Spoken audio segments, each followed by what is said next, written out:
Welcome back to A Better Choice Homestead, where on my channel I focus on food, growing it, preparing it, and preserving it. Today I am going to be making 3 meals out of 1 chicken. I'm going to show you how you can really stretch your dollar by buying a whole chicken and turning it into 3 completely separate meals. The first one is going to be a roasted chicken, and it is going to be the best tasting roasted chicken you have ever had.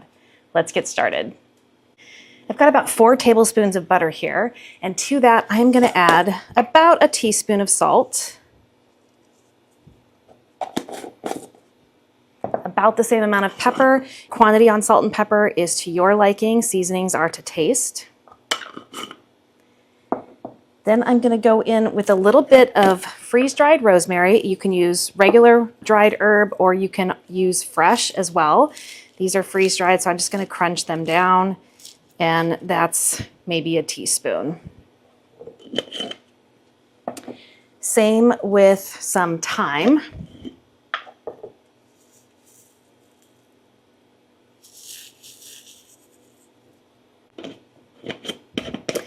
And then the real secret ingredient here is tarragon. I fell in love with tarragon last summer, and it has become my absolute favorite herb to use on poultry. It is amazing. The flavor is absolutely incredible. If you don't have tarragon, I would suggest growing some. It's easy to grow. You can grow it in a small pot on your patio.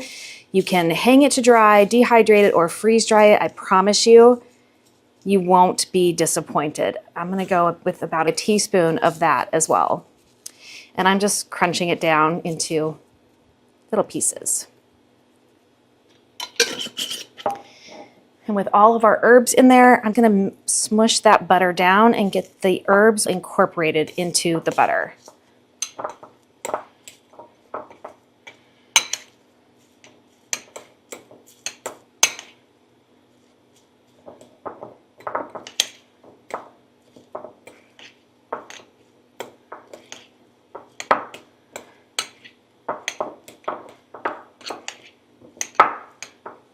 And now we're going to get that applied to the bird.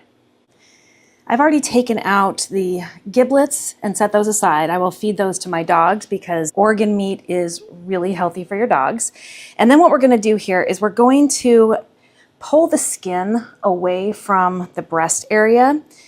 And you can do that really easily by just pulling and using your hands to tuck up underneath the chicken.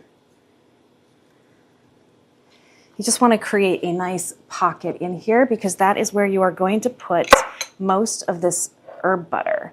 So we're going to spread that on the breast meat underneath the skin.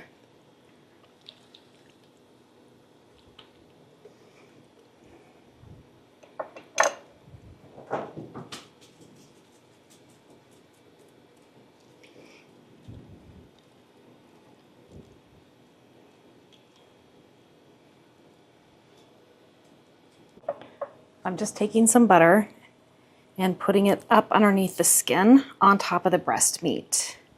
And I'm using this hand to pat it down to keep it from pulling out with my left hand.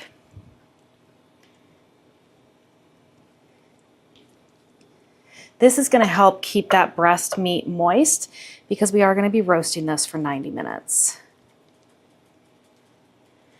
You want to get your poultry to 165 degrees before you pull it out of the oven.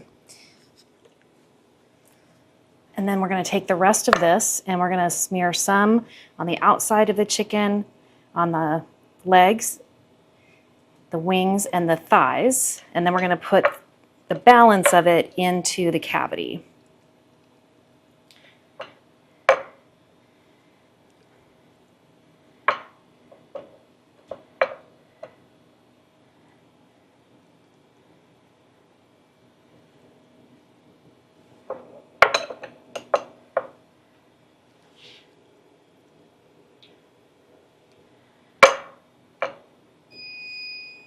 That's the oven. So I turned it on to 450 degrees, and so it is now preheated.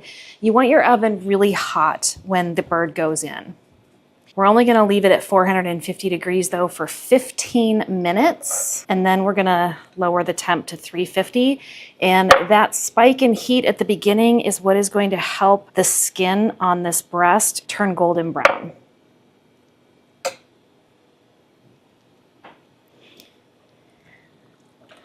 That looks pretty good. So I'm just gonna take whatever's left in here and just stick it inside the cavity, because we are gonna be making some gravy with this, and we're gonna need fat drippings. So I'm just gonna stick that right in there. And now this guy's ready to go into the roasting pan. We are going to be roasting some vegetables along with this chicken. So I have some small potatoes here. These are very small potatoes. I've got some baby carrots. You can use regular carrots if that's what you have. I've also got 2 medium-sized onions. So for the onions, I'm gonna get those quartered.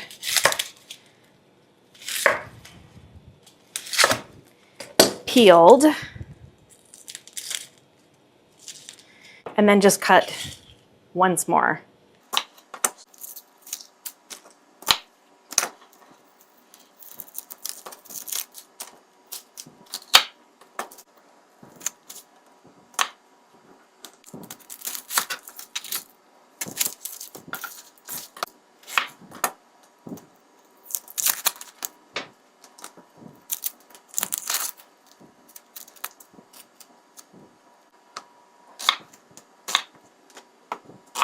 The onions are going to caramelize in this dish. They're going to be phenomenal. And you can use as many or as little vegetables as you like. I'm doing quite a bit. So that's probably 2 to 3 pounds worth of potatoes. And because these are going to be in the oven for 90 minutes, I'm going to put all of the vegetables into this bowl.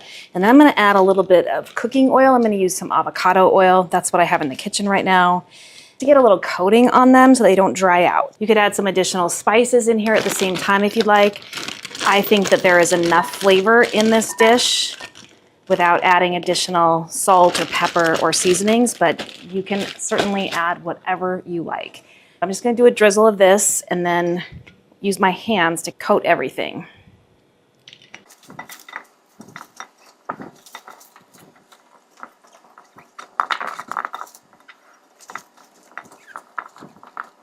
Now we can get our bird into the pan.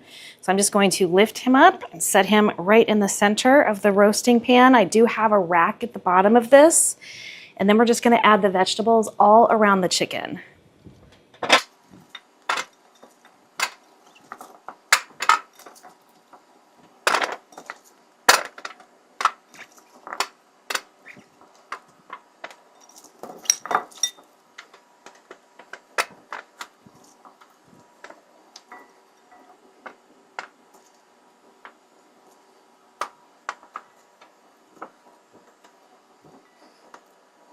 And then any oil that's left in the bottom of this pan, I'm just gonna drizzle over the top of the chicken as well.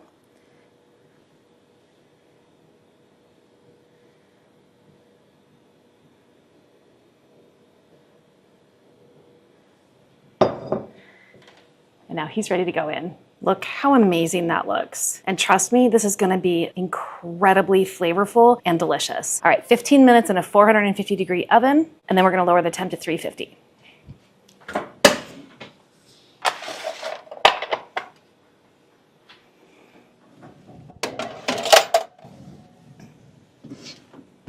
And I put that on the middle rack, very center of the oven. I'll see you back in 15 minutes. There is our 15-minute timer, and let me tell you, after just 15 minutes, this kitchen is smelling amazing. That tarragon, I am telling you, it is fierce. All right, I'm gonna lower the temp now to 350. And it's going to be 20 minutes per pound. This is a 6-pound bird, and we've already done 15 minutes. So we've got about 90 minutes left.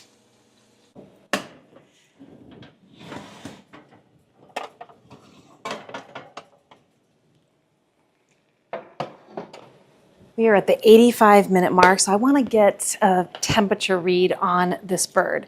We're looking for 165 degrees, and you want to go into the thickest part of the meat, not touching the bone. So you don't want to go all the way through. We're at about 150, just shy of 159 degrees. So I think we have maybe 10 more minutes on it, but this is looking and smelling incredible. My whole house smells amazing right now, and that tarragon has a lot to do with that. Look how incredible incredible this looks. It's amazing. I'm gonna tip the pan just a little bit before I put it back in because I want the juices that are in the cavity with all of that herb butter to come out. So I'm just gonna carefully tip that and get that out of there. And the juices are clear in there. So we know we're close to being done. There, that's good. All right, this is gonna go back in. I'll test it again in about 10 minutes.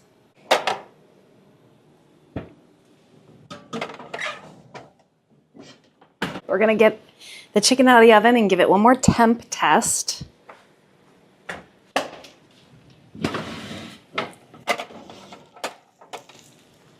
This aroma is insane. So good.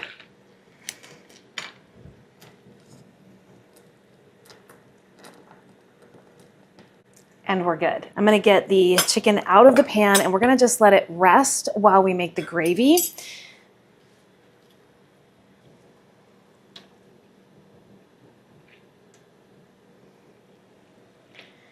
That is a beautiful roasted chicken. And we're just gonna set him aside. These onion layers just fall right apart. The onions will be sweet at this point after being roasted, and some of them caramelized. They're delicious.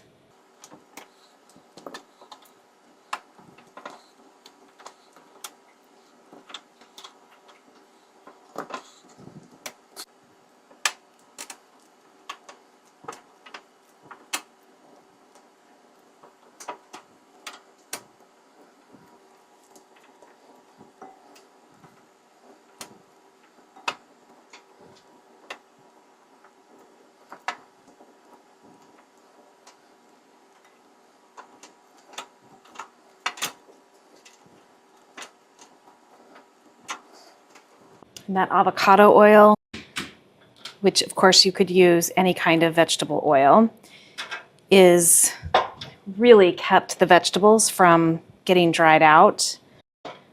This is just gonna be so lovely. So we have a massive bowl of potatoes, onions, and carrots. And now I'm going to pour off the drippings from this pan into my skillet and we are gonna get some gravy made.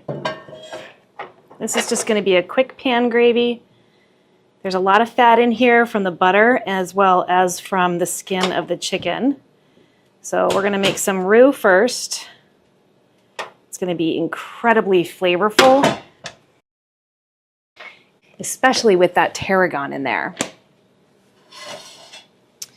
I'm gonna heat this up. I'm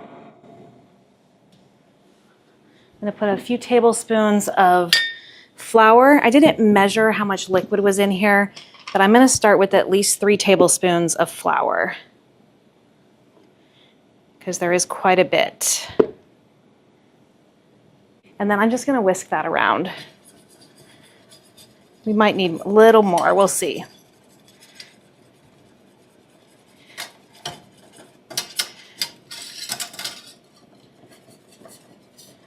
Oh, I think 3 was good. You want it to be like a paste. And we're gonna cook that for just a minute or two, just to cook off the taste of the flour.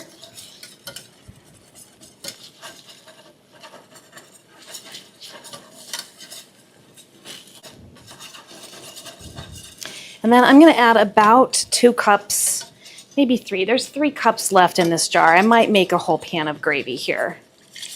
But as we add that, we're just gonna keep whisking, getting it all melded together nicely.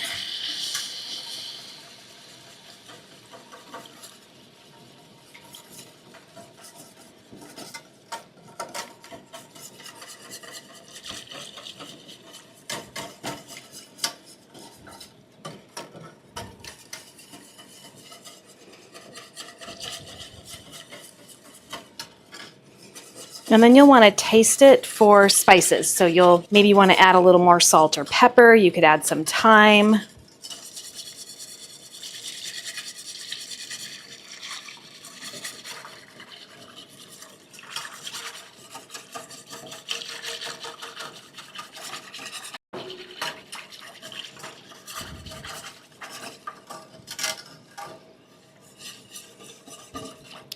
We'll let that heat up and thicken up just a bit. Give that just a little taste. Oh my goodness, that is so incredible. I'm gonna add a little bit more pepper.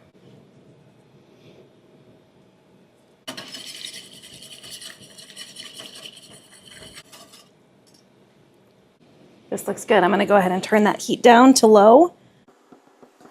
And let's get the chicken carved. We're going to eat the breast meat with our meal tonight.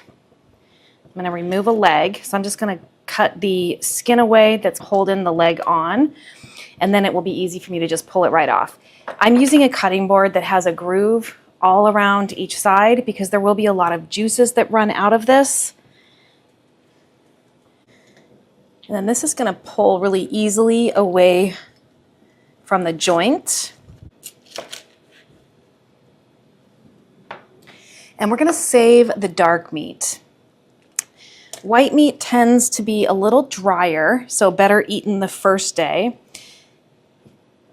And then the dark meat can be used the second day.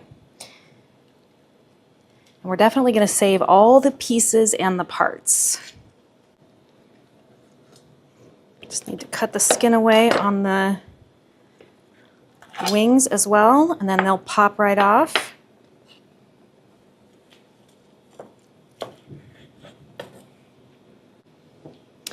And with our breast exposed this way, we can cut on the underside of it all the way up to the breastbone.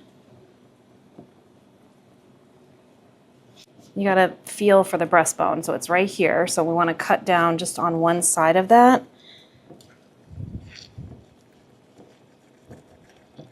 And then we can release our white meat. And that is going to make it really easy to slice up and serve. And now this can just be sliced. I'm gonna go ahead and take the other legs off. Again, we're not discarding this at all. We're saving everything. We're just not gonna be eating the dark meat today. You can, of course you can, but again, the dark meat tends to be moister and therefore not as dried out on day 2 or even day 3.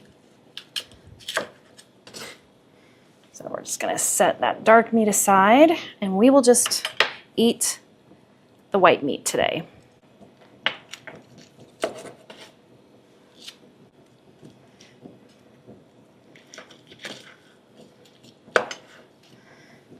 All right, we've got our dark meat set aside. And now we can make that same cut on this side of the breast. Just up to that bone, and then right down along the side of the breastbone.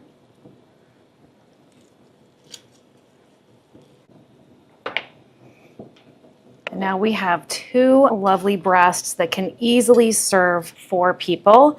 And this carcass is just going to get set aside as well. So we're saving all the bones and we're saving all the dark meat for the second and the third meal that I will do over the course of the next 2 days. And let me just stir this gravy up real quick again and get that turned off. That's good to go. So let's get this carved up and ready to serve. I'm highly suggesting that you get your hands on some fresh tarragon, buy some seeds. It is seed buying time right now, and plan to put some in your garden, in your windowsill, wherever, because this tarragon on chicken is incredible, just incredible.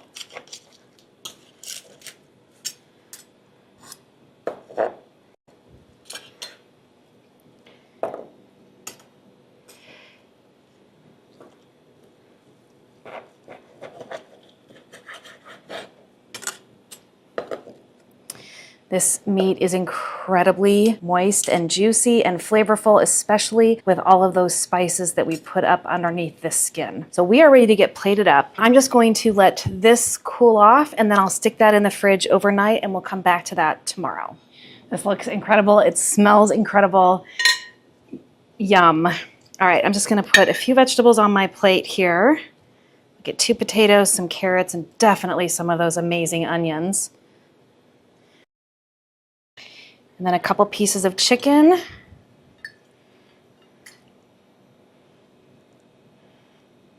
And I'm gonna break open my potatoes so I can add some gravy to those. They're fork tender, they're absolutely perfect.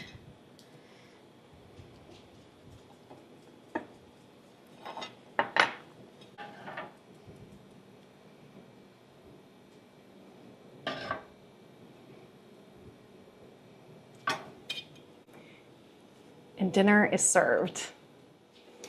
This looks incredible and it smells amazing. All right, I'm gonna start with my vegetables as I do. So we've got a baby carrot here.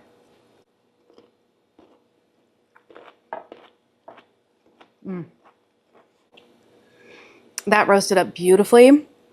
It's delicious. Onions.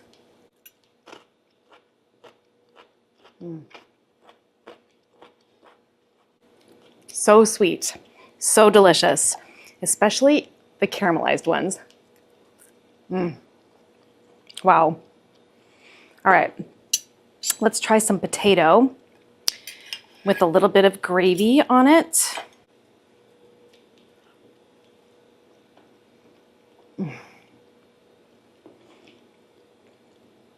That tarragon is insane. It's freeze dried, so it maintained a lot of its original aroma and flavor. It is incredible. All right, let's try our meat. Here I have a piece of chicken that has some of the seasonings from the rub on it.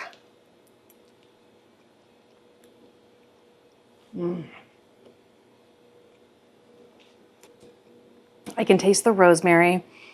That tarragon though, it's the star of this meal. It's incredible, but it's not overpowering the other herbs. I can taste those as well. This is insanely good and good for you. Absolutely delicious. All right, I'm gonna go ahead and get my family fed, and then I'll see you tomorrow in just a minute here for meal number 2. For night 2, I am gonna be making a buffalo chicken topped potato dish. This is gonna be delicious. This is a recipe that I adapted from one that I found on the Pioneer Woman website. So I've taken most of the potatoes and some of the onions that were left over, and what is remaining in here can actually be cut down and turned into a morning hash if you would like. So still you could get even another meal out of this. And I'm just gonna be cutting these potatoes once down the long way and then 2 slices across. We're gonna be mashing these down. So the cut is not necessarily important. I just wanna get them cut so that they heat through pretty quickly in my pan.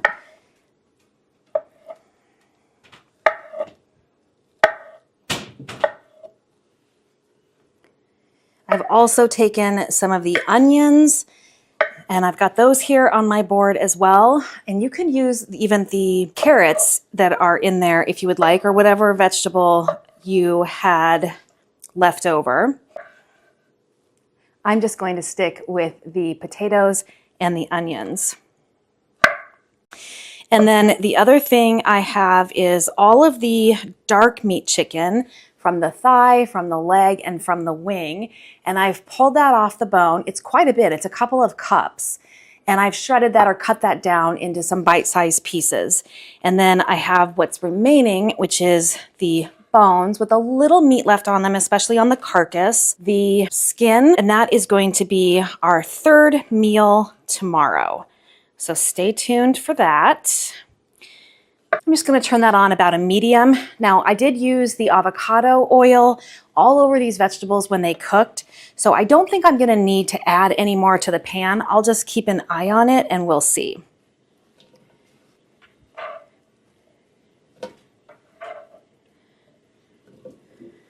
This is gonna be a lot of food for round 2. Now in my smaller pan, I am going to dump that chicken. Again, there's no bones or anything in here. This is just leftover dark meat. And I've got a chicken wing sauce here. I thought I had Frank's Red Hot, but I guess that got used up and I didn't realize it. Normally I would use a Frank's Red Hot with some melted butter, but I think this will do the job just fine. This is buffalo style wing sauce from my Wegmans grocery store. So I'm not going to be adding any butter to this. This is already mixed.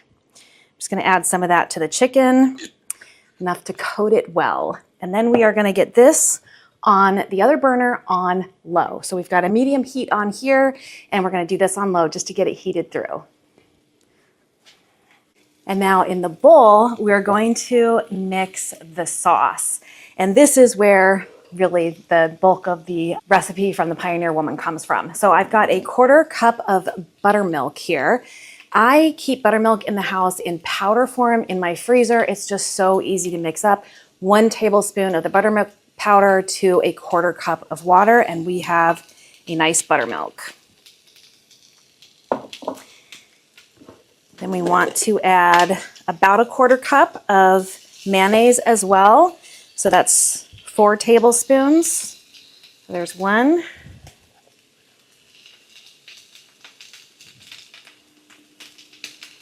That's 2. That's 3. And 4.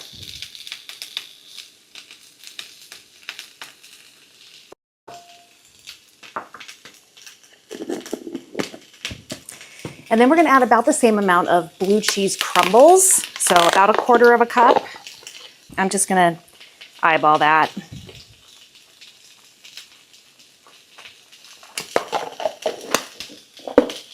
And then we need about a 1/2 cup of sour cream, which would be about 8 tablespoons of sour cream. So I'm just going to eyeball that as well.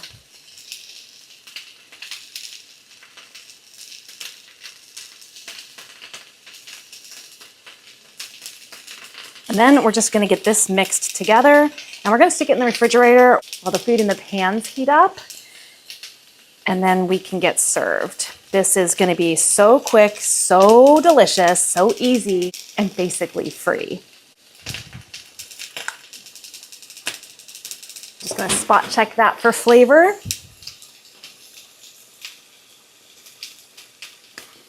Wonderful. That is ready to go into the refrigerator. I'm going to add just a little bit of salt and pepper to these potatoes and onions. And I'm going to get them mixed and a little bit smashed down as well.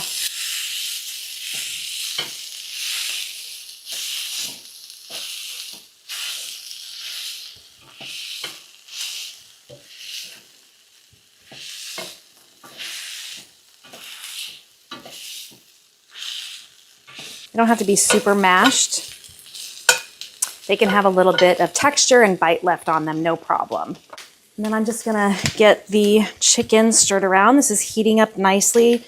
Plenty of sauce to coat all of that chicken. I used probably 2/3 of that bottle. I could have used the whole bottle, and I might because this is so many potatoes. We'll see. That looks lovely. It smells very good.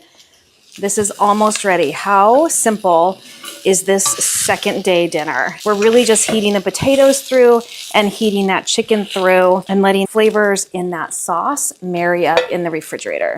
I'm gonna go ahead and turn the heat off the potatoes because literally that is all the time it took.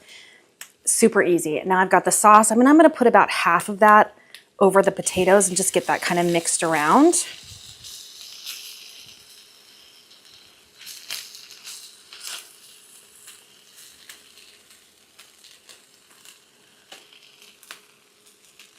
And then I'm gonna pour in my buffalo flavored chicken.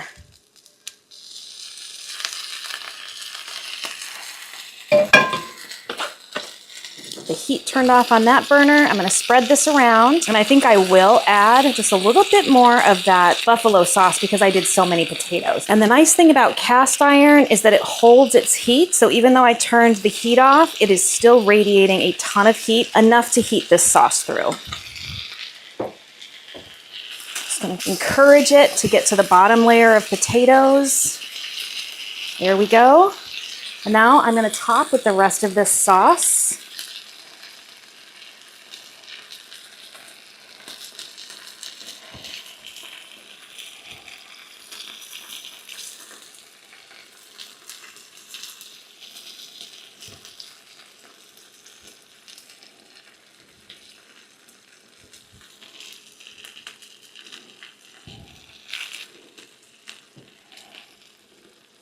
Literally, dinner is ready. Let's get some plated up. This is a massive pan of food that would easily feed 4 to 6 people. So just a nice little helping here on the plate, and now let's give it a try. I've got potato and layers of chicken and that sauce. It smells incredible. If you like buffalo wings, you're gonna like this. I've also got an onion here.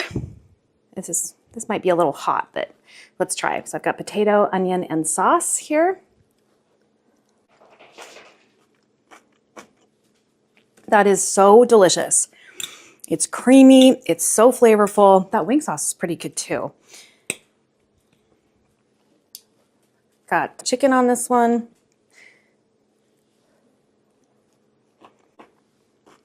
The blue cheese crumbles in here. Take it over the top. That was incredibly easy, fast, and so delicious. 2 successful meals, 1 chicken, 1 to go. For our third meal, I'm gonna take the bones, the carcass, the meat that's left on the bones, and the skin, and we're gonna make a broth. I'm just gonna dump this bag in my pot. And we've got, for example, the leg bone, and that still has some meat on it. The thigh bone still has some meat on it as well. The carcass still has some meat on it. So everything that's left over from this chicken is now in the pot. I'm just gonna cover that with enough water to cover the bones.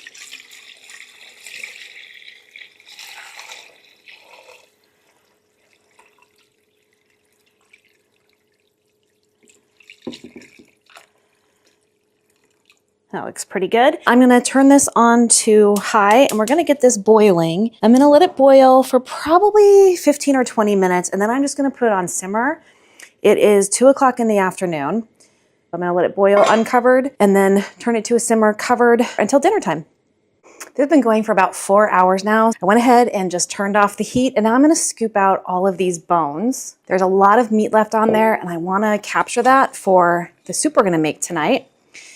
I need the bones to cool off in order to do that. So I'm gonna just put them over here in a bowl, let them sit for maybe 20, 30 minutes, and then we'll get that separated. But there is just a ton of gorgeous meat on here that I'm gonna add to our meal for the night.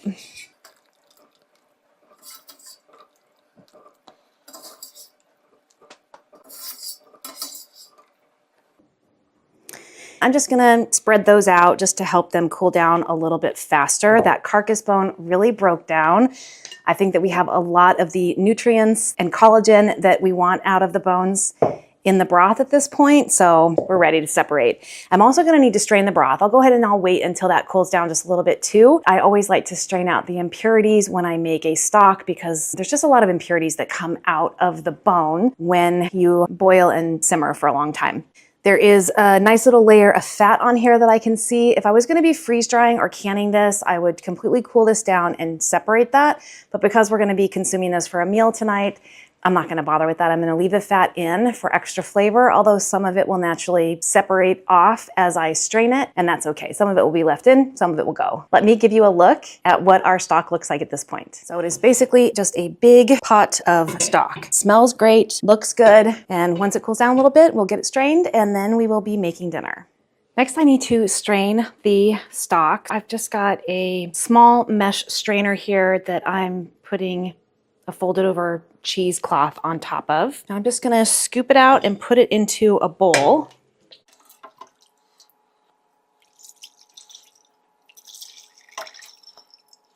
That's gonna take out anything I don't want in the broth.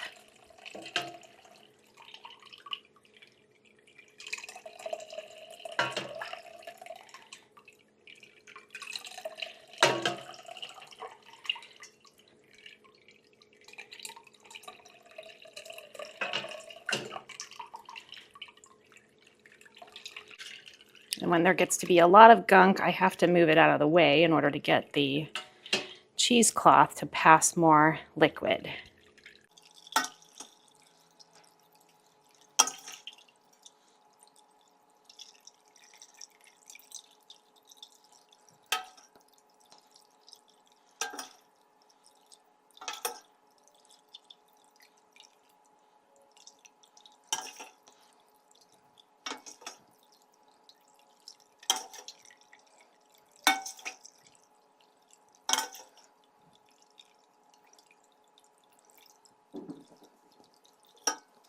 I'm gonna move this so I've got some cleaner parts to finish off the broth.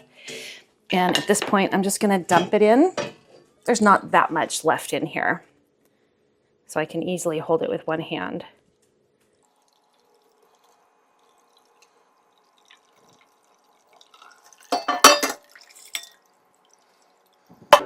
That looks good. We've got a nice clear bowl of broth now. I will just wash out this pan really quick, but I'm also going to add the meat to the broth. I'm just gonna take off meat that is still good to eat, just making sure that I'm not adding any of the cartilage or the bones in here. There is still quite a bit of meat on here that is totally edible.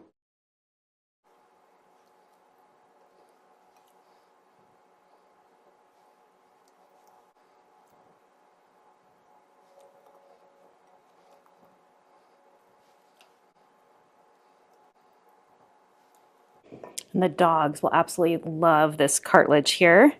They will get that.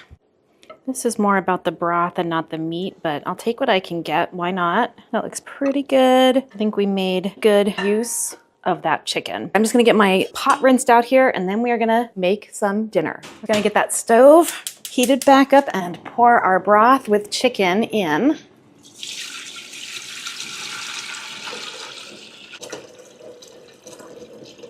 We did get a reasonable amount of chicken from that carcass as well.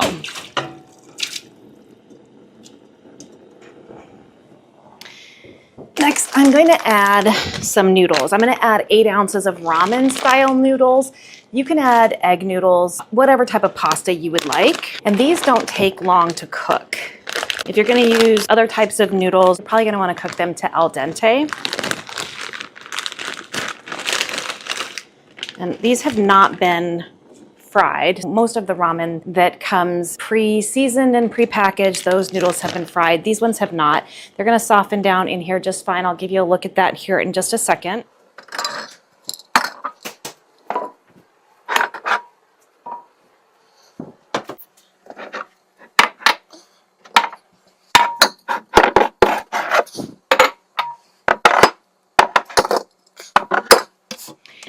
And to my soup, I am gonna add some freeze-dried vegetables. You could add fresh, you could add whatever you want to your soup, but I'm gonna add some carrots, some onions, some eggplant, and some mushrooms. These two were actually dehydrated, and these two were freeze-dried. I'm also gonna add some salt and pepper for some additional flavor.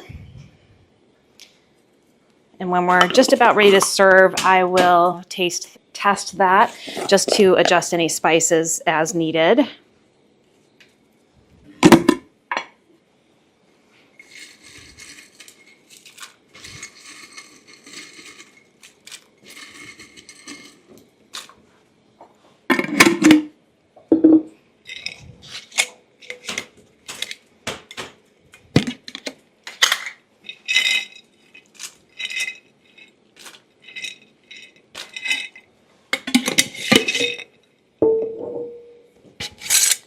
Be a little more careful with the freeze-dried. I'm not gonna pour them out over the pot because they could get some steam up inside them and rehydrate, and I don't want that.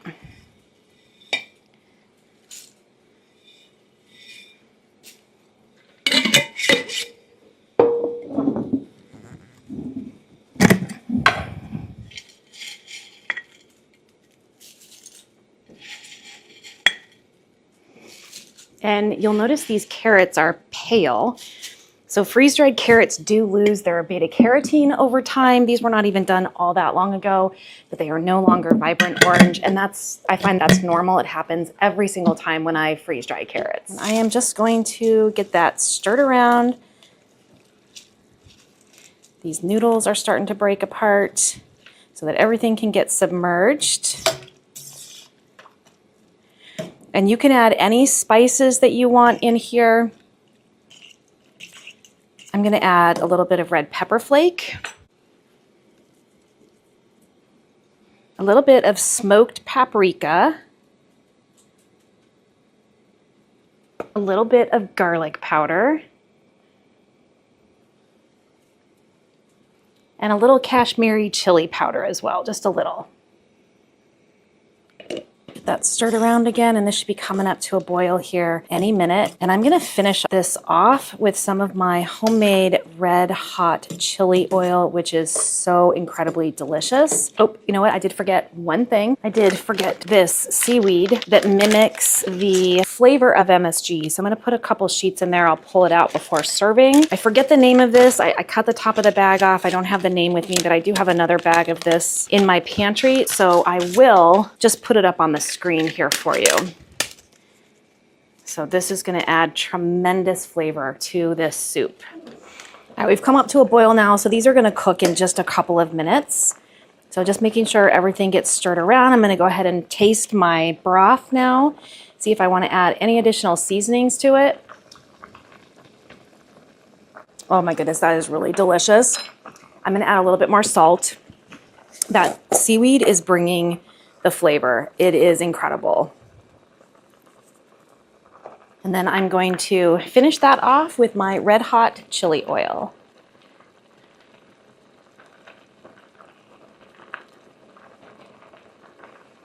So yummy. All right, just another minute for those noodles and we can get served up. This is ready to go. I'm gonna go ahead and turn off the heat. I've got a large fork here as well as a ladle for the broth and the vegetables. The fork is to make sure that I get some noodles in my bowl as well, because they don't always go inside the scooper. This smells incredible and so easy to make. All right, I got plenty of broth and vegetables. So I'm gonna scoop out some of those noodles.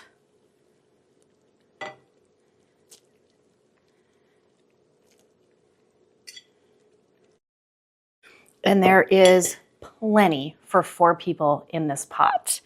Let's give this a taste test. You can see that there is still plenty in here for everybody else. Beautiful broth and a lovely bowl for myself. All right, let's give that broth a try.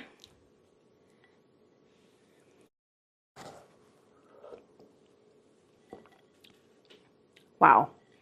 That is so incredibly good. And that seaweed really is bringing that umami flavor to the broth. It's amazing. And we've got some rehydrated vegetables in here that were both either dehydrated or freeze-dried. So we're gonna give those a try. I've got some mushrooms here. That was eggplant as well. I love dehydrated eggplant in soup. It's amazing. And now we'll try our noodles. And again, these are not your traditional ramen noodles per se, because they haven't been fried. What I could have done was I could have pre-cooked the noodles. I could have put them in like my wok or a large frying pan with a little bit of oil and then fried them, and then they would be more your traditional ramen noodles. But I can skip the frying step. They're wonderful. Amazing bowl of ramen. Let's give one more bite with a couple different ingredients in here. Mushroom, some eggplant. Got both mushroom and eggplant on here. And it's dripping. It's soup. It's messy.